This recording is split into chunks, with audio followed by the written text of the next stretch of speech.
ગુજરાતમાં મોટા પાયે દારૂ ઘુસાડનાર ગેંગસ્ટર તૌફિકની સ્ટેટ મોનિટરિંગ સેલની ટીમ દ્વારા ધરપકડ કરવામાં આવી છે,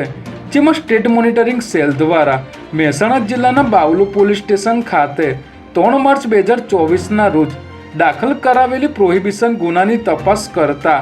આરોપી તૌફિક પાસપોર્ટના આધારે દુબઈ નાસી ગયો હોવાનું સામે આવ્યું હતું, જેને પગલે ઇમિગ્રેશન ડિપાર્ટમેન્ટ મારફત લુકઆઉટ સર્ક્યુલર અને ઇન્ટરપોલ દ્વારા રેડ નોટિસ ઇસ્યુ કરવામાં આવી હતી। ત્યારે તેને દુબઈ ખાતેથી ભારત ડિપોર્ટ કરાવીને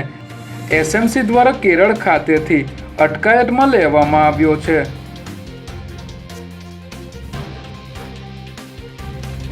રાજ્યમાં ગરમી વધતા શિક્ષણ વિભાગ દ્વારા સ્કૂલમાં અભ્યાસ કરતા વિદ્યાર્થીઓને લઈને ગાઈડલાઈન જાહેર કરવામાં આવી છે, જેમાં ગરમીમાં તકેદારીના ભાગરૂપે તમામ સ્કૂલોમાં શિક્ષકોની મદદથી બાળકોને હીટવેવ, તેની અસરો અને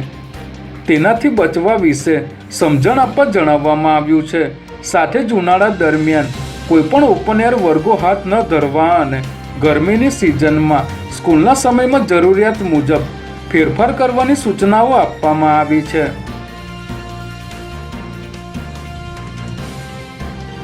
અમદાવાદ ગ્રામ્ય એલસીબી પોલીસે અસલાલી વિસ્તારમાંથી વિદેશી દારૂની હેરફેર કરતા 2 આરોપીને ઝડપી પાડ્યા છે, જેમાં એલસીબીને મળેલી બાતમીના આધારે પોલીસે અસલાલી સર્કલ નજીક સાઈનાથ પાર્કિંગ પાસે સર્વિસ રોડ પરથી એક સીએનજી રિક્ષાને રોકાવીને તપાસ કરતા તેમાંથી વિદેશી દારૂની 120 બોટલો મળી આવી હતી, જેને પગલે દારૂ અને રિક્ષા સહિતનો મુદ્દામાલ કબજે કરી ગોમતીપુર વિસ્તારમાં રહેતા અખ્તર અલી સૈયદ અને શાહીબાગ વિસ્તારમાં રહેતા તેજસિંહ રાજપૂતને પોલીસે અટકાયતમાં લીધા હતા।